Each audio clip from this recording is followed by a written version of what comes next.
네, 안녕하세요. 네, 다시 한번 인사드리겠습니다. 예담한 건수입니다. 반갑습니다. 네, 네, 하나님께 모든 영광 올려드리면서 오늘 함께 우리가 멈춤의 시간이란 주제로 함께 이야기를 나누기 원합니다. 우리 옆에 있는 짝꿍에게 이렇게 한번 질문해 볼까요? 만약에 시간과 돈이 한 달 동안 내가 쓸 수 있는 시간과 그때 마음껏 쓸 수 있는 돈이 주어진다면 뭘 하고 싶은지 한번 옆에 짝꿍에게 한번 물어보세요. 예. 가장 가까이 있는 사람에게.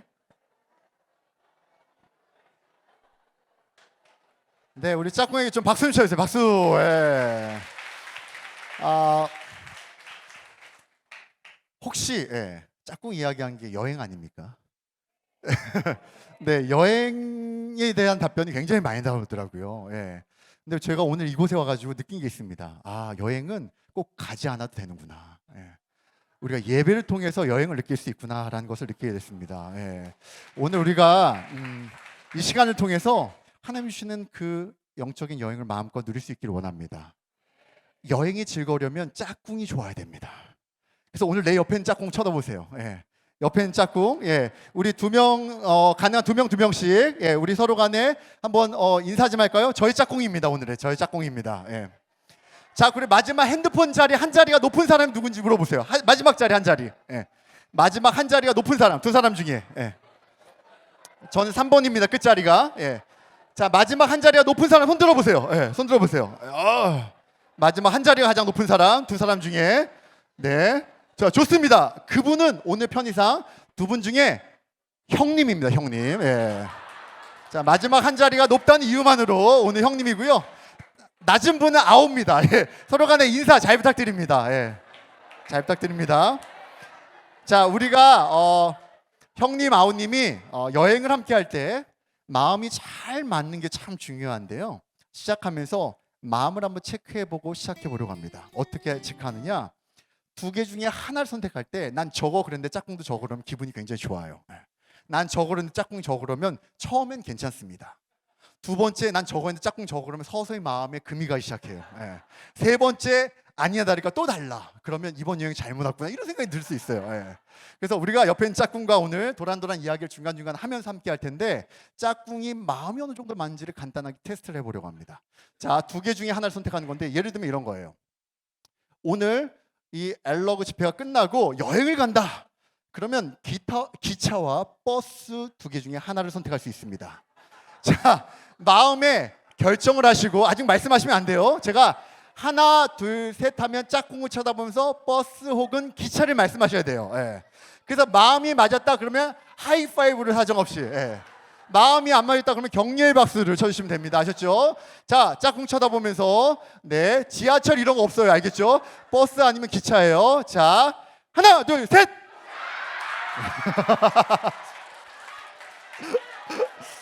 좋아요. 와, 마음에 맞는 사람 너무 많아. 자, 두 번째. 자, 두 번째입니다. 항상 우리 여행 갈 때 맛집을 가잖아요. 오늘은 이 두 곳이 열었는데요. 자, 버거 아니면 피자입니다. 오늘의 아이템. 자, 나는 어떤 것을 선택할지 마음에 결정하시고, 자, 버거 아니면 피자예요. 짝꿍 쳐다보면 지금 기분에 나는 두 개 중에 뭘 선택할지 하나, 둘, 셋.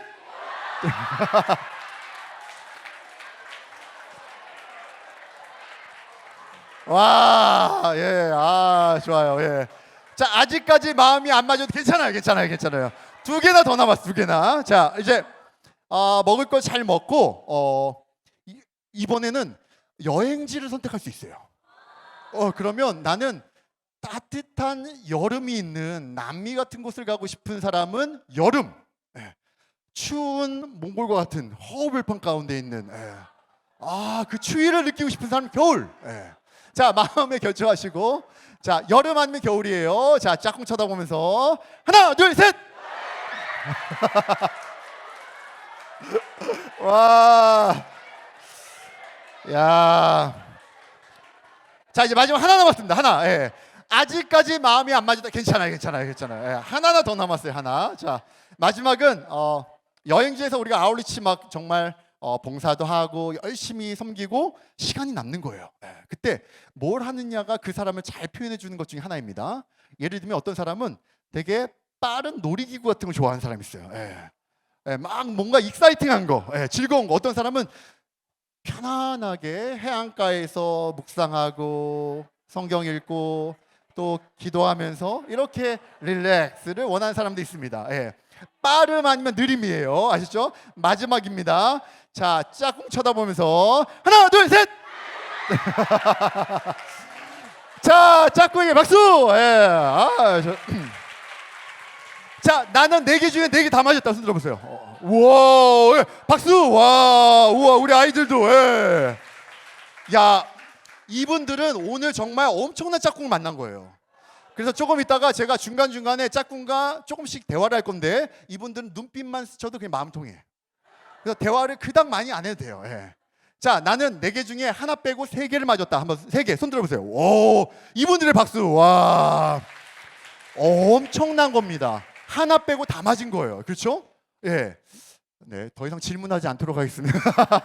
자, 혹시 나는 하나도 안 맞았다 있어요? 옆에 짝꿍과 하나도 안 맞았다. 있어요? 괜찮아. 이 커플의 박수. 와, 자, 오늘 이 강의는 이 커플들이 대화가 잘 될 때까지 강의하는 거예요. 대화가 잘 된다 그럼 끝나고 전 내려가도록 하겠습니다. 자, 일단 큰 박수 다시 한번. 네. 자, 우리가 이렇게 함께 여행을 갈 때요, 우린 그 안에서 많은 소통을 합니다. 그렇죠? 근데 그 소통이 우리의 삶에 엄청나게 빠른 속도로 가고 있는 삶에 멈춤을 통해서 아주 중요한 깨달음을 줄 때가 있어요. 저는 오늘이 그런 시간이 되었으면 좋겠고요. 옆에 있는 짝꿍과 함께 도란도란 이야기를 나누면서 오늘 이 여행을 함께 할 때 옆에 있는 짝꿍의 이야기도 잘 듣고 내 이야기도 하면서 우리 안에 하나님 주시는 공통된 마음들이 무엇인지를 함께 찾을 수 있었으면 좋겠습니다. 그리고 그 마음을 통해서 우리가 이 문을 나갈 때는 정말 그 따뜻함에 예수님의 그 사랑에 반응할 수 있는 그런 시간이 될 거라 믿습니다. 그래서 오늘 우리가 함께 할 텐데, 자, 오늘의 여행은 이륙순항 착륙을 통해서 이루어집니다. 다 같이 이륙순항 착륙. 비행기 타면 이륙하고 순항하고 착륙하잖아요. 그런데 자, 이때 우리가 그냥 하면 좋을 수 있기 때문에 옆에 짝꿍을 쳐다보면서, 자, 손을 한번 풀어보시고, 자, 쳐다보면서 하이파이브로 이륙, 순항, 착륙 3번 하는 거예요. 자, 이것을 잘못하는 경우가 어떤 케이스냐? 쳐다보지 않고 그냥 하다 뺨을 때릴 수 있기 때문에 쳐다보면서 눈을 맞추고 이륙, 순항, 착륙 다 같이 시작. 요거 3번이 오늘 강의가 끝나는 거예요. 아셨죠?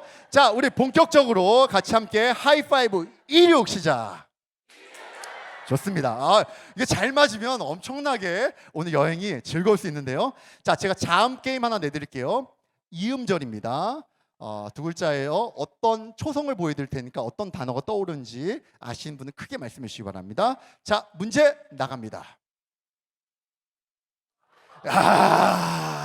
보자마자 바보가 나왔다. 그러면은 기가 막히게 잘 맞추고 박수. 내가 딱 보자마자 바보를 말씀하신 분들은 정상적인 교육을 잘 받은 분이에요. 대부분의 성인들 보자마자 예담님 바보요 그렇게 얘기합니다. 그런데 제가 교회에서 시니어 분들 70대 80대 되는 장로님들과 어르신분들 대상으로 강의를 할 때 표정이 굉장히 좋으세요. 혹시 이거 뭔지 아세요? 딱 그랬더니 한 장로님이 예담님 그러는 거예요. 예담이 저희 혼대 예담님 그러는 거예요. 네, 뭔지 아세요? 그랬더니 그거요, 부부입니다. 이렇게 말씀하신 거예요. 와, 다른 분들도 막 끄덕이시고, 이야, 정말 너무너무 이게 공감이 됐어요. 와, 부부라는 단어가 떠올랐다. 그럼 연식이 좀 되신 분이라고 생각하시면 됩니다. 그래서 제가 한 번은 수년 전인데 초등학교 가서 애들한테 얘들아 이거 뭔지 아니? 그랬더니 애들이 저요 우리 아이들처럼 그거 뭔지 아니? 그랬더니 아이들이 빅뱅이요 그러는 거예요. 가수팀 빅뱅. 그래서 야, 이렇게 세대에 따라서 이야기하는 게 달라질 수 있겠구나라는 생각이 들었어요. 제가 어느 날 잠이 안 오는 날 전자사전을 찾아봤습니다. 비읍으로 된 단어가 몇 개나 있는지 찾아보니까 보세요. 이렇게 많은 거예요. 별반, 별밥, 변방. 또 넘겨볼까요? 이렇게 많습니다. 부방, 보밥, 부배 뭐 이런 거. 또 넘겨볼까요? 이렇게 많아요. 비부, 비밥, 비복, 부부. 총 제가 카운트해 본 걸로는 152단어였습니다. 그런데 여기서 질문. 152단어 중에 우리가 딱 봤을 때 적어요라고 이야기한 단어는 152단어 중에 150여 단어에 해당될까요? 아니면 한두 단어에 불과할까요? 한두 단어에 불과할 때가 꽤 많습니다. 그 말은 뭐냐? 우리는 많은 것들 안에서 몇 가지 것들에 적응되어지는 삶을 살아갈 때가 굉장히 많은 거예요. 네. 자, 적응의 의미, 주위 환경과 생활이 조화를 이룸 또는 그런 상태라고 얘기합니다. 우리 옆에 있는 짝꿍이 질문합니다. 현재 형님, 아우님, 저희가 조화로운 상태인가요? 한번 질문해 보세요. 예. 조화로운 상태인가요? 예. 아, 그럼요. 예. 자, 그러면 지금 조화로운 상태가 좋아요, 안 좋아요? 좋죠. 그럼 짝꿍을 바꾸는 거 싫어해. 짝꿍을 바꾸는 거 싫어해. 왜? 사람들은 조화로운 상태를 기분 좋아합니다. 그래서 신학기가 되면 아이들은 뭘 걱정하느냐? 누구랑 같은 반 될까? 근데 그 아이들과 친해지면 이제 편안해져요. 이음절의 적응이 삼음절로 바뀝니다. 다 같이 익숙함. 시작. 익숙함. 이 익숙함이라는 단어는 루틴이라는 영어인데요. 이 단어의 뜻은 어떤 일을 여러 번 해서 서투르지 않은 상태라고 얘기해요. 매일매일 그것을 하다 보니까 나도 모르게 저절로 그렇게 하는 거죠. 예를 들면 아침에 큐티를 하는 것, 하루에 커피 한 잔을 마시는 것, 예를 들면 이런 것들을 나도 모르게 처음에는 생각하고 했는데 계속해서 하다 보니까 너무 좋아서 어느 순간이 되면 저절로 그것들을 하게 되는 것이죠. 우리 옆에 있는 짝꿍에게 매일매일 빠뜨리지 않고 하는 거 있어요? 한번 질문해 볼까요? 형님, 아우님? 예. 저절로 아무 생각 없이 정말 그냥 무의식적으로 이렇게 자연스럽게 하는 거. 예. 큰 에너지를 들이지 않고 하는 거. 예.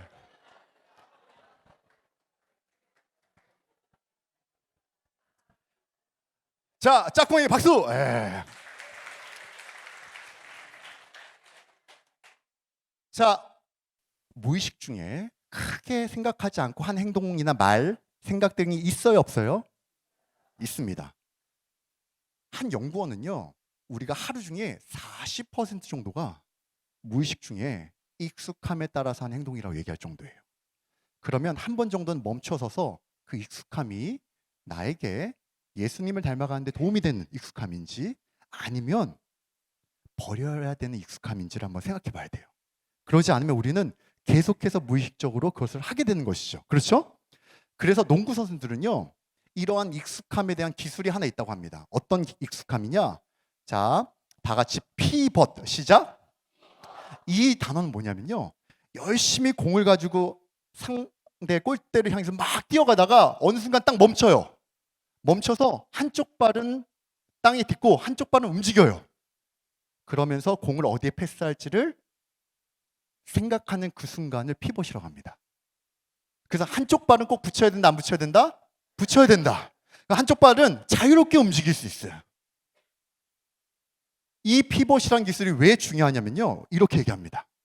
농구에서 피벗을 잘한다는 것은 열심히 뛰다가 멈출 수 있다는 걸 의미합니다. 그렇죠? 근데 이 멈췄을 때 아주 중요한 찬스를 얻게 되는데 그게 왜 그러냐? 중요한 강점이 되는데 내가 뛰다가 멈춘다는 건 무리하지 않는다는 걸 의미한대요. 두 번째, 패스를 할 수 있다는 걸 생각하고요. 수비의 상황을 체크하고 드리블할 때 땅을 보지 않고 전체를 바라볼 수 있는 시야가 확보된다는 걸 의미합니다. 그래서 피벗을 잘하면 골을 넣을 확률이 높다, 낮다? 높다는 거예요. 그럼 우리는 한번 생각해 봐야 돼요.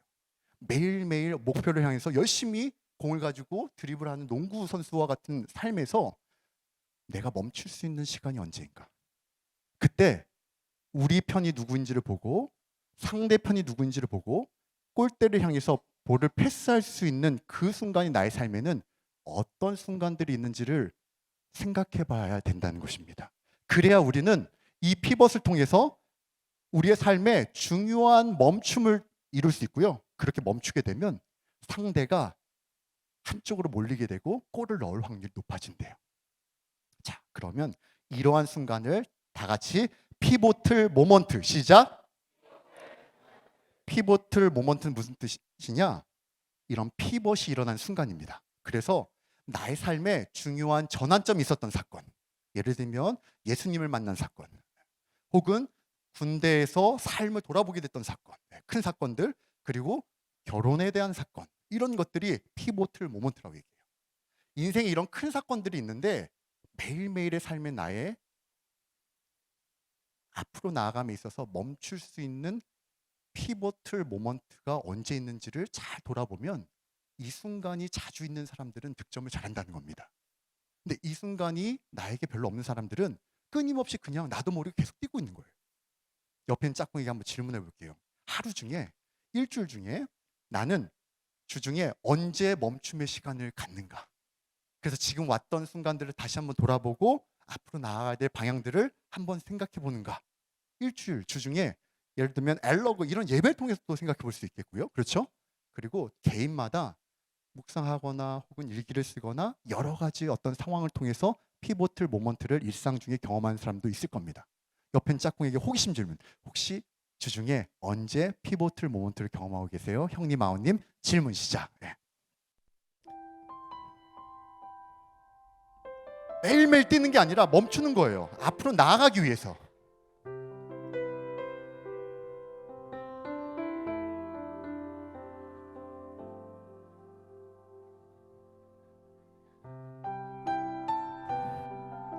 나는 하루 중에 언제 피보틀 모먼트를 경험하고 있는가? 의도적으로. 그때 난 무엇을 통해서 피보틀 모먼트를 경험하고 있는가?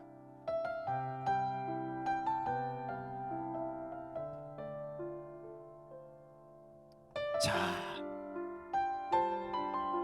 우리 옆에 있는 짝꿍한테 박수를 쳐줄까요? 박수. 자, 개인마다 피보틀 모먼트가 다를 수 있어요. 그렇죠? 그런데 우리가 순항에서 피보틀 모먼트를 일상 가운데 어떻게 우린 가질 수 있는지 함께 생각해 봤으면 좋겠습니다. 오늘 우리가 이 한 가지만 잘 생각해 봐도 우리 일상 가운데 나아감을 위해서 멈출 수 있는 용기를 가질 수가 있습니다. 그래서 우리가 순항에서 그 피보틀 모먼트가 무엇인지를 멈춤의 시간에 대해서 함께 이야기 나눌 텐데요. 짝꿍 쳐다보면서 해야 될 게 있죠. 하이파이브 순항 시작. 좋습니다. 예. 자, 헨리 데이비드 소로라는 사람이 있습니다. 이 사람은요, 미국의 사상가이자 철학자인데 피보틀 모먼트를 통해서 뭘 했느냐, 이걸 위해서 일상에서 떨어져 나와서 월든이란 호숫가에서 통나무 집을 짓고 2년여 시간 동안 사람들을 이렇게 관망하면서 봤어요. 살았어요. 그러면서 피보틀 모먼트를 어떻게 정했느냐, 일기를 통해서 매일매일 돌아봤어요. 어느 날 1851년 8월 5일, 굉장히 옛날 얘기죠. 뭐라고 적혀 있느냐, 함께 읽어볼까요? 자, 시작. 무엇이 보이느냐가 문제가 아니라 뭐뭐가 문제다. 예. 밑줄에 들어갈 말이 뭘까요? 무엇이 보여지느냐가 문제가 아니라 실제 문제는 뭘까요? 와, 역시 무엇을 보느냐가 문제다. 박수. 와, 예, 훌륭하십니다. 예. 자, 우리 눈에 보여지는 것들이 있어요. 그렇죠? 무수히 많이 보여지는 것들은 뭘까요? 문제들이 많이 보여져요. 근데 유명한 사진 작가들은요, 같은 현상을 보면서 프레임을 잘 잡아요. 그렇죠? 이 프레임을 어떻게 잡느냐에 따라서 그 현상이 다르게 해석됩니다. 제가 브라질에 있는 저희 조카들을 저희 가족이 함께 가서 만났어요. 저희 누님이 브라질 사시는데 조카들에게 삼촌이 한국에서 이런 거 하니까 너희들에게 호텔에서 좋은 강의해 줄게. 그래서 이걸 딱 펼쳐놓고 노트북을 딱 열고 나서, 얘들아 이거 뭔지 아니? 무엇이 보이냐가 문제가 아니라 뭐뭐가 문제다. 이 안에 들어갈 말이 뭘까요? 그랬더니 저희 조카가, 중학생 조카가 한참 고민하다가 뭔가를 말해야 되겠으니까 삼촌 알겠어요. 뭔데? 그랬더니 무엇이 보이냐가 문제가 아니라 우리 엄마가 문제다. 이래요. 요 컨셉이 아닌데. 예. 우리 조카는 계속 문제를 찾고 있는 거야. 계속 문제를. 예. 엄마만 잘하면 돼. 뭐 끝까지 문제를 찾는 거예요. 이게 우리의 익숙함 중에 하나가 될 수 있어요. 예. 우린 눈에 보여지는 것들이 자꾸 문제점들이 보여지는 거예요. 자, 저희 사무실에 저희 아버지가 이러한 나무를 한 그루 선물해 주셨습니다. 무슨 나무일까요? 고무나무. 역시 목사님. 박수. 고무나무예요. 고무나무. 예. 이파리가 굉장히 푸릇푸릇한 이 고무나무를 보면서 굉장히 희망이 생겼습니다. 잘 키워야지. 근데 그해 여름에 엄청 더웠어요. 어떻게 됐냐? 이렇게 됐어요. 그래서 마음이 막 시들어진 듯한 느낌이 들었어요. 근데 열심히 나름대로 잘 키우려고 했는데 그해 겨울에 엄청 추웠어요. 그래서 어떻게 됐느냐? 이렇게 됐어요. 자, 이 상태가 되면 거의 죽은 거죠. 어떤 액션을 해야 돼요? 버려야죠. 그래서 제가 회개하는 마음으로 버리려고 이 나무를 봤는데 가운데 부분이 크게 보여지는 거예요. 확대해 볼까요? 자, 이렇게 보입니다. 뭐가 보여요? 새싹! 새싹을 보는 순간 여러분 방처럼 우와 이런 생각이 들었어요. 그래서 제가 태어나서 처음으로 가위를 가지고 나무에 헤어컷을 해줬어요. 이렇게. 그리고 나서 물도 주고 햇볕도 쬐주고 이렇게 좋은 환경으로 만들었더니 새싹이 점차 와 이렇게 되는 거예요. 예. 아 너무 기분이 좋았어요. 우리는 이 새싹을 뭐라고 이제부터 이야기할 거냐? 다 같이 따라합니다. 밝은 점. 시작. 밝은 점은 다 같이 한번 따라서 읽어볼게요. 새싹과 같이 우리의 삶에 일어나는 작지만 좋은 일. 시작. 새싹과 같이 우리의 삶에 일어나는 작지만 좋은 일. 이겁니다. 예. 작지만 새싹처럼 좋은 일들이 있어요, 없어요? 있어요. 그래서 제가 기쁜 마음으로 이것들을 이 새싹을 보면서 물을 줬어요. 그랬더니 점차 자랐어요. 어떻게 됐냐? 이렇게 됐습니다. 박수! 할렐루야! 예, 너무 기뻤어요. 예, 예전보다 더 건강해졌잖아요. 근데 잠시 생각해봤습니다. 뭘 생각했냐면 새싹이 이때도 있었어요. 너무 무성할 때 새싹은 있어요, 없어요? 있어요. 근데 새싹이 잘 안 보여. 왜 안 보여요? 다 잘 되어 가니까. 작지만 좋은 일이요. 큰 좋은 일에 묻혀버리는 거예요. 두 번째, 보니까 이때도 새싹이 있었어요, 없었어요? 있었어요. 근데 왜 안 보여요? 시들기 시작했으니까. 원하지 않는 방향으로 결과가 나오기 시작하니까 안 보여요. 자, 이때도 새싹이 있었어요, 없었어요? 있었어요. 이때는 왜 안 보여요? 죽었다고 생각되니까. 그런데 여기서 중요한 건 어떠한 순간에도 새싹은 존재했다는 것입니다. 우린 이 문장을 오늘 꼭 마음에 깊이 가지고 가셔야 돼요. 다 같이 한번 읽어볼게요. 시작. 어떠한 순간에도 밝은 점은 존재한다. 네. 여기서 중요한 건 어떠한 순간에도예요. 모든 순간에. 옆에 있는 짝꿍을 쳐다보면서 이렇게 얘기합니다. 너에게도 밝은 점이 있대.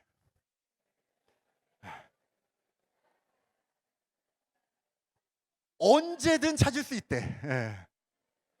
언제든 찾을 수 있어요. 예. 그런데 우리가 이렇게 밝은 점들이 있는데 밝은 점의 원이 큰 건 어떤 거냐? 강도가 큰 거예요. 그만큼 좋은 거예요.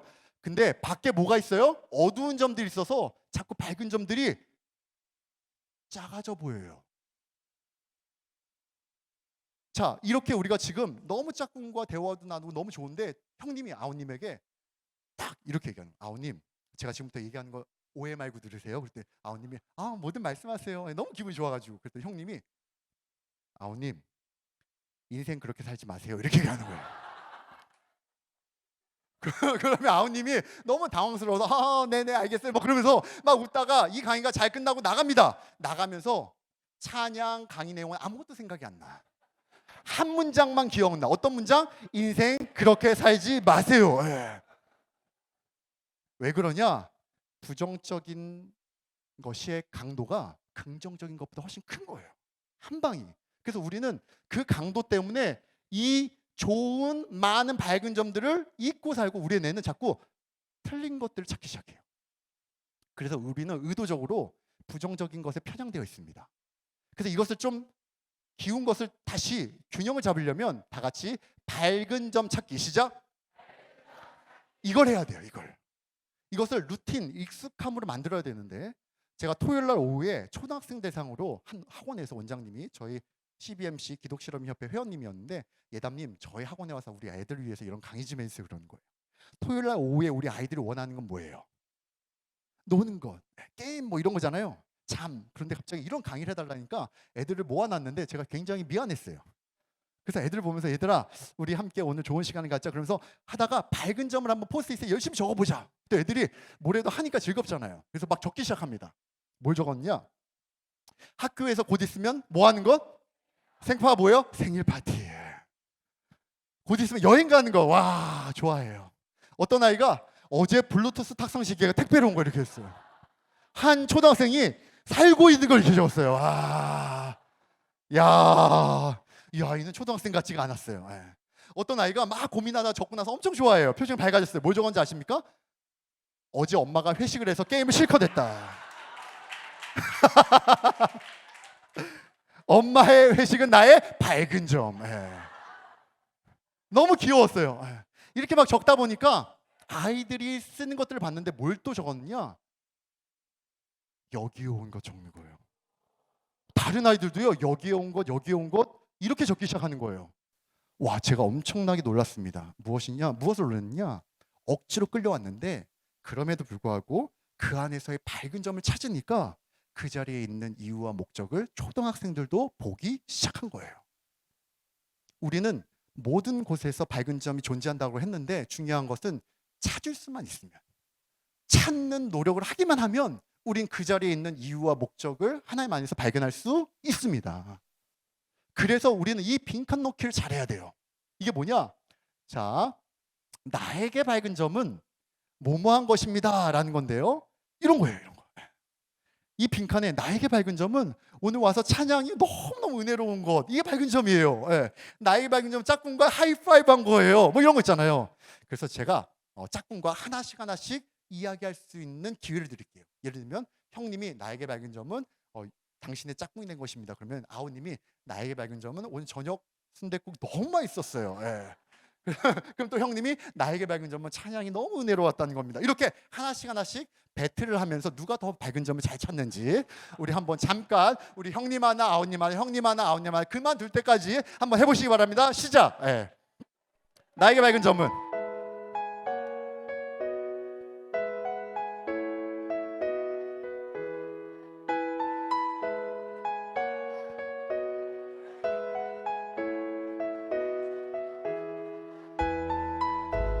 나에게 밝은 점은 나에게 밝은 점은 나에게 밝은 점은 나에게 밝은 점은 더 찾아보세요. 나에게 밝은 점은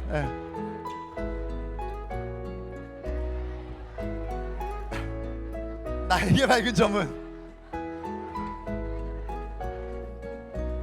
너무 잘 찾고 있어요. 조금만 더. 나에게 밝은 점은 와, 오늘 어머니와 함께 이 자리에 있는 겁니다. 나에게 밝은 점은 우리 아이가 함께 이 자리에 있는 거예요. 나에게 밝은 점은 와, 표정이 너무 밝다는 겁니다. 자, 짝꿍의 박수.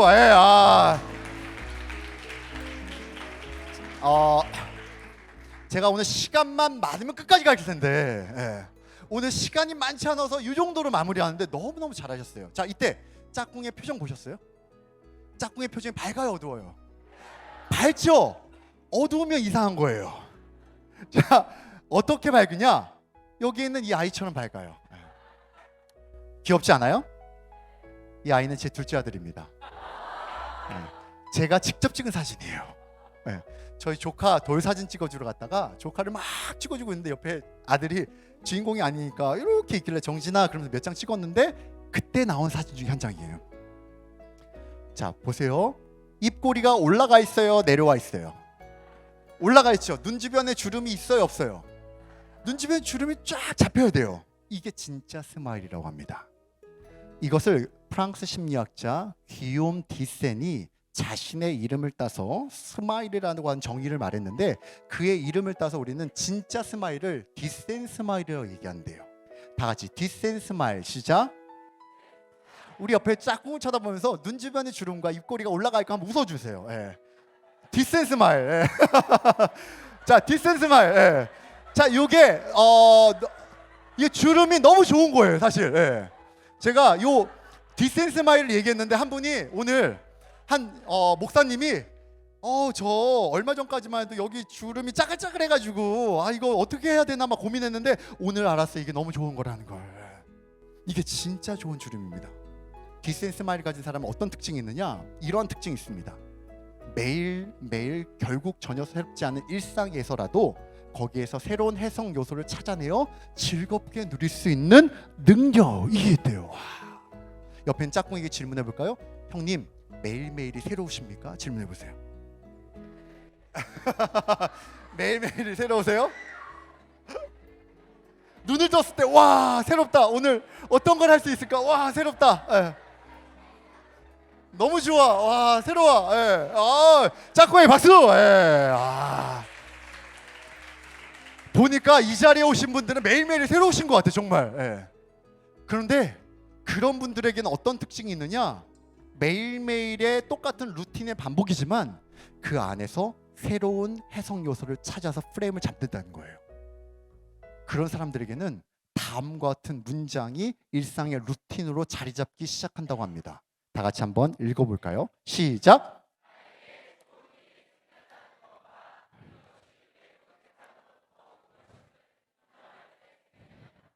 자, 요거 한번 보세요. 요거. 예.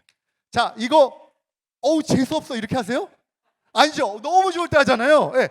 이거를 하는 거예요. 예. 나에게 밝은 점이 있다는 것과 이것이 외부로부터 왔다는 것을 인정할 때 생기는 감정. 이 음절로 볼까요?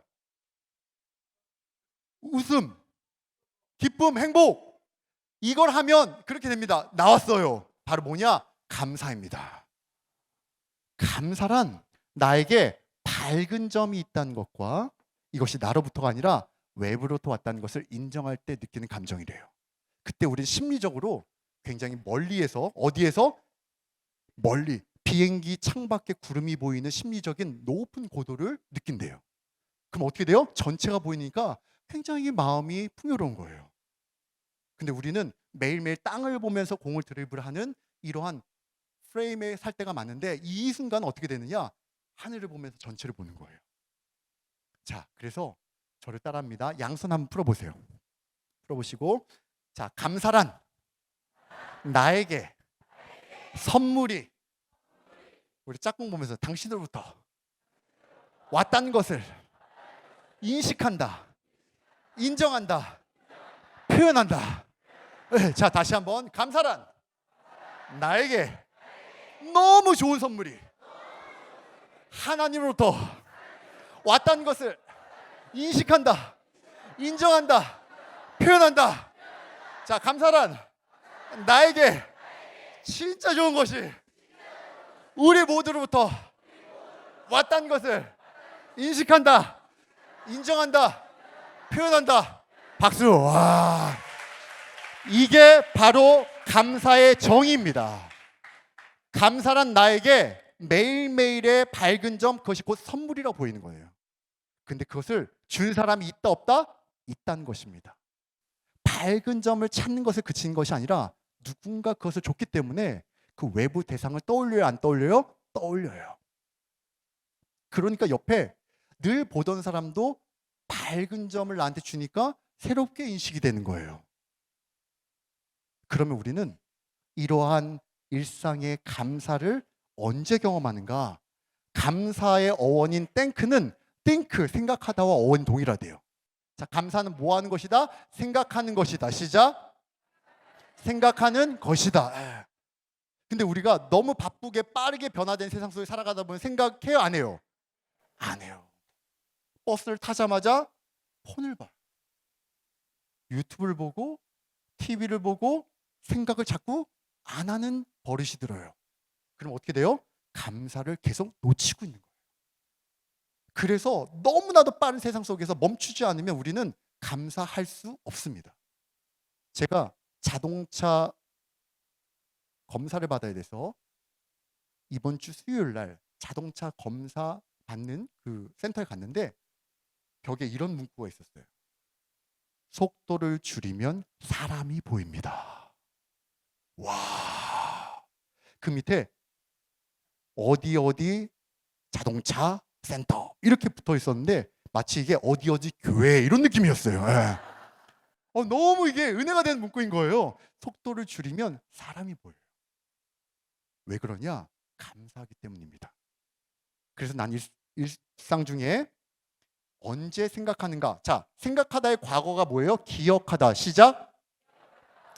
신명기에 보니까요, 하나님께서 이스라엘 백성에게 굉장히 여러 번 기억해라, 기억해라, 기억해라, 기억해라 반복적으로 말씀하십니다. 무엇을? 내가 너희에게 해준 것을. 근데 이스라엘 백성은 어떻게 해요? 자꾸 망각하고 망각하고 망각하고 망각해요. 그럼 우리는 끊임없이 기억을 해야 그것을 나의 것으로 만들 수 있는데 끊임없이 망각하게 되면 하나님과의 관계가 어떻게 될까요? 멀어지는 거예요. 그래서 저는 어떠한 운동 비슷하게 어떠한 것을 하고 있느냐? 매일매일 감사한 것을 적어야 기억하잖아요. 적는 것을 제가 노트를 드리면서 이렇게 기업이나 교회나 이런 곳에서 시작해 봤어요. 제가 아끼는 한 가정에게 예쁜 감사 노트가 나와서 선물로 드렸어요. 그랬더니 이분이 너무 고마워하는 거예요. 딸이 7살, 둘째가 5살인데 오늘부터 페이스북에 올렸어요. SNS에 오늘부터 한 달 동안 가족 감사일기 쓰기를 시작했다는 거예요. 그래서 모두가 한 달 동안 하루도 빠짐없이 쓰면 감사 파티를 열겠다. 그래서 아이들이 와 7살인 큰딸은 맞춤법을 무시한 채 거침을 써내려가고요. 5살은 이 글을 못 써서 아빠가 대신 써주는 거예요. 그런데 하루에 3가지만 써도 된다고 그랬는데 이렇게 많이 썼어요. 제가 읽어볼까요? 할머니랑 같이 멋진 식당에 가서 감사했어요. 스테이크 먹어서 감사했어요. 바지락 칼국수 먹어서 감사했어요.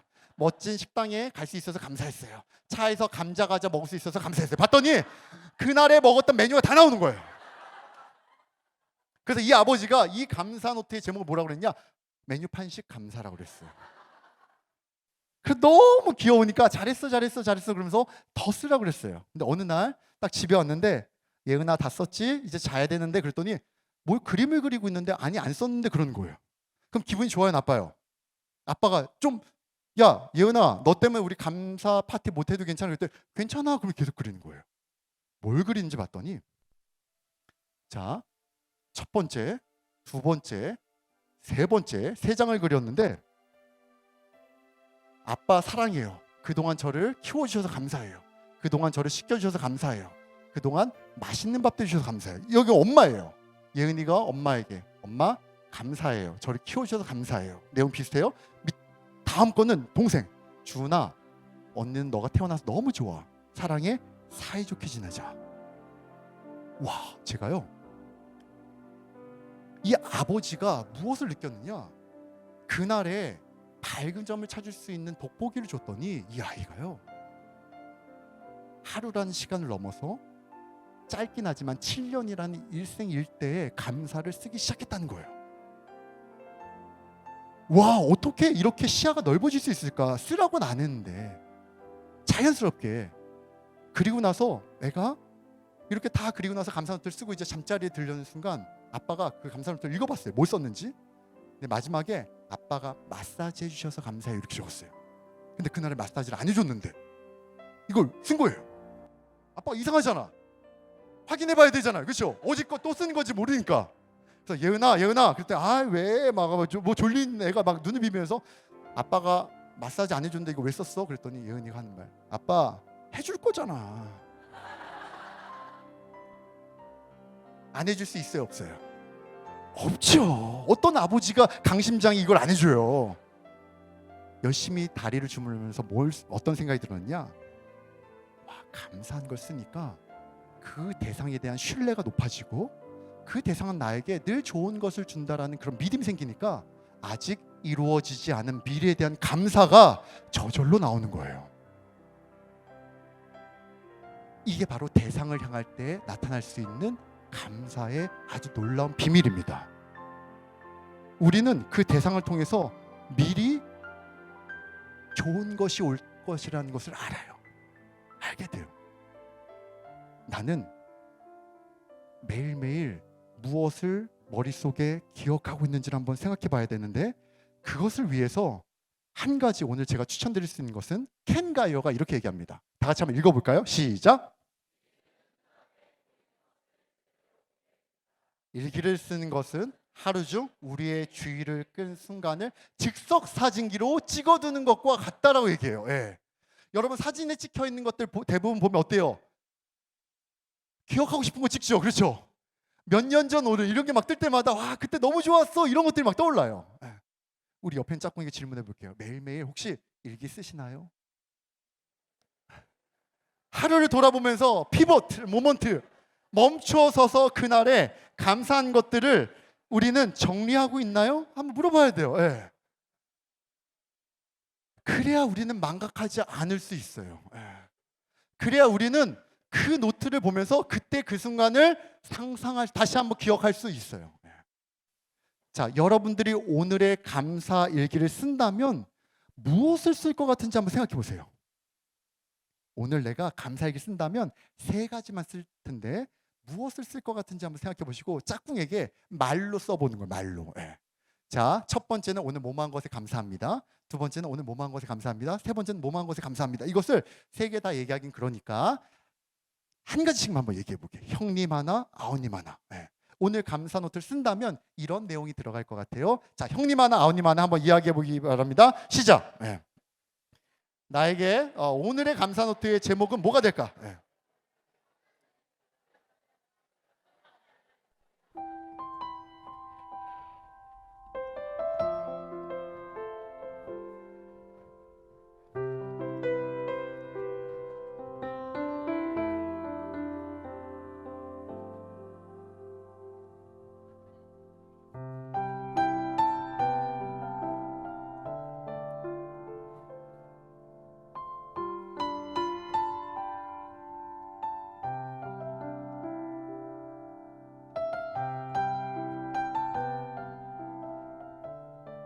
자, 짝꿍에게 박수. 예. 자, 우리는 감사 노트를 쓸 때 어떤 질문을 할까요? 오늘 나에게 하나님이 주신 것이 무엇일지를 질문하게 됩니다. 그렇죠? 그것을 매일매일 질문하게 되면 내 관점이 하나님의 관점으로 바뀌어가기 시작해요. 성경에 창세기에 나오는 태초의 질문이 있습니다. 사단이 아담과 하와를 보면서 하와에게 이런 질문해요. 야, 너 진짜 하나님께서 동산의 어떤 나무 열매도 먹으면 안 된다고 말씀하셨어? 그거 먹으면 하나님처럼 돼. 그 순간 선악과가 보여요? 아니면 각종 실과 그동안 누렸던 것이 보여요? 선악과가 보여요. 그리고 선악과가 보암직, 먹음직스럽게 보이기 시작합니다. 그런데 그것을 먹고 나서 이제 죄로 인해서 숨어있는 그때에 하나님께서 질문하세요. 뭐라고 질문하시냐? 야, 역시 내가 어디 있느냐라고 질문하세요. 이 질문 뭐예요? 어디 있는지 알지만 자기 자신의 현 모습을 보아서 죄를 고백하기 원하시는 거예요. 그래서 하나님이 나의 삶에 그동안 이렇게 많은 것들을 누릴 수 있었던 것을 다시 볼 수 있는 기회를 주시려고 하신 것이죠. 우리는 매일매일 어떠한 질문을 받으며 살아갈까요?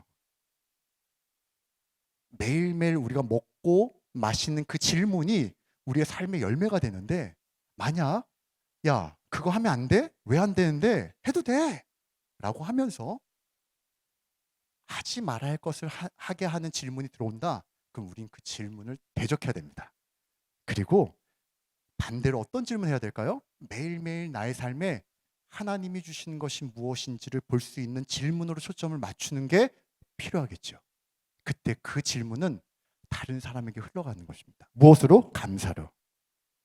그래서 우리의 삶에 우리가 매일매일 반복적으로 하는 질문이 무엇인지를 보길 바라는데 오늘 이 하나의 질문을 꼭 기억하셨으면 좋겠습니다. 오늘 나의 삶에 하나님께서 허락하신 것이 무엇일까? 옆에 있는 짝꿍이가 한번 해볼까요? 오늘 당신의 삶에 하나님께서 허락하신 것이 무엇입니까? 예, 오늘 당신의 삶에 하나님이 허락하신 게 있어요. 예. 이러한 좋은 어떤 집회에 함께 올 수 있는 것도 허락해 주신 거고요. 예, 정말 맛있는 것을 먹었던 것도 허락해 주신 거고요. 예. 그렇죠? 또 내가 지금 말을 할 수 있는 것도 허락해 주신 거예요. 예. 자, 여러분 한 팔을 한번 올려보세요. 팔. 예. 자, 올리는데 어려움 없죠? 이것도 허락해 주신 거예요. 예. 만약 내가 어깨가 아프면 이게 돼요, 안 돼요? 안 돼요. 근데 언제 우리는 팔을 올렸을 때 이게 와, 은혜구나라는 것을 언제 깨닫게 될까요? 여기가 아플 때 깨닫게 돼요. 그래서 우리는 누릴 수 있을 때 그것을 감사함으로 누리는 것이 굉장히 큰 축복인 줄 압니다. 예. 근데 안타깝게도 하지 못할 때 그 이전의 상태를 후회하는 경우가 많다는 거예요. 이렇게 보면 우리의 삶에 매일매일이 새로워질 수 있습니다. 오늘 마지막으로 착륙을 하도록 할게요. 옆에 있는 짝꿍과 함께 하이파이브 착륙. 자, 너무너무 함께 잘 들어주셔서 감사합니다. 예수님께서 수많은 무리들과 함께 빠르게 걷고 계셨는데 그때 잠깐 멈추시면서 뭐라고 질문하세요. 그리고 사람들이 야 누가 그랬어? 그런데 한 여인이 예수님께 엎드리면서 제가 12해 동안 혈루병을 앓은 여인입니다 말씀하세요. 이야기해요. 그렇죠? 고백해요. 그때 많은 사람들이 가던 발걸음 멈추고 그 여인을 쳐다보기 시작합니다. 혈루병에 걸린 여인이 이 자리에 있으면 돼요, 안 돼요? 돌에 맞아 죽어야 되는 거예요. 근데 그 여인이 12해 동안 모든 자신의 재산을 다 쓰고 정말 마지막 그 하나의 믿음을 가지고 예수님 앞에 나와서 옷자락을 잡은 것이죠. 그때 예수님 뭐라고 말씀하신지 아십니까? 그 여인의 이야기를 충분히 들으시고요. 이렇게 말씀하십니다. 예수께서 이르시되 딸아 내 믿음이 너를 구원하였으니 평안히 가라 내 병에서 놓여 건강할지어다 라고 말씀하십니다. 아멘. 이 믿음의 고백을 들은 여인은 평생 그 메시지를 잊을까요? 안 잊을까요? 안 잊을 거예요. 그리고 이 여인이 그 자리에서 완전 자유케 되었다는 것을 모든 사람들 앞에서 예수님께서 그 여인에게 축복의 선물을 주신 것이죠. 근데 이런 놀라운 대화의 시작은 무엇이었는지 아십니까? 누가 내 옷에 손을 대었느냐인 겁니다. 그렇게 많은 사람들 앞에서 여인이 그 자리에 나올 수 있도록 시작한 질문은 정말 고작 누가 내 옷에 손을 대었느냐는 질문이에요. 근데 그 질문으로부터 시작된 대화는 너무나 놀랍게 이 여인을 자유케 하고요. 그 안에 많은 사람들이 야 너무너무 좋겠다라는 생각이 들게끔 합니다. 우리가 매일매일 감사하게 되면 우리는 그 감사를 누군가에게 전달하고 싶은 마음이 생깁니다. 그러면 그 자리에 가장 연약하고 힘없고 가난하고 보잘것없는 대상이 보이기 시작해요. 왜? 내가 그런 존재였으니까. 왜? 내가 그것을 매일 받고 있으니까. 왜? 내가 지금도 그것을 누리고 있으니까. 그래서 감사하면요, 누군가의 감사를 만들어주고 싶은 마음이 생기기 시작합니다. 이게 바로 예수님의 마음이라고 믿습니다. 오늘 엘러그 집회를 저는 오늘 처음 왔습니다. 그런데 느낀 게 있어요. 여기 계신 분들은 예수님의 마음으로 한 영혼의 감사를 회복하기 위해서 이러한 엄청난 노력을 하고 계시는구나라는 것이 제 마음에 굉장히 크게 느껴졌어요. 그래서 앉아있으면서 어떤 마음이 생겼느냐, 정말 강의하면서 이런 마음이 든 거는 정말 처음인 것 같아요. 하나님께서 나에게 정말 이렇게 사람들 앞에서 강의할 수 있는 재능을 주셨는데 오늘 강의가 너무너무 좋아서 사람들의 삶에 정말 큰 변화의 시작이 되었으면 좋겠다.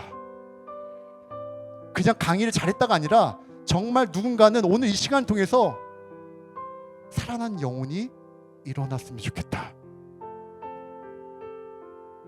그래서 너무너무 잘하고 싶은 열망이 생겼어요. 너무너무 잘 전하고 싶은 열망이 생겼어요. 근데 돌아보니까 준비한 게 너무 부족해. 너무 부족해. 마음에 비해서 너무 부족해. 근데 그때 하나님께서 권수야, 내가 너를 통해서 일하니까 걱정하지 마, 이런 마음을 주세요. 내가 너랑 함께해. 그래서 너무너무 감사했어요. 그리고 오늘 이 시간을 통해서 제가 한 것이 아니라 하나님께서 각자의 심령에 필요한 메시지를 분명히 주셨을 줄 믿습니다. 우리 그 메시지를 꼭 가지고 나아갔으면 좋겠어요.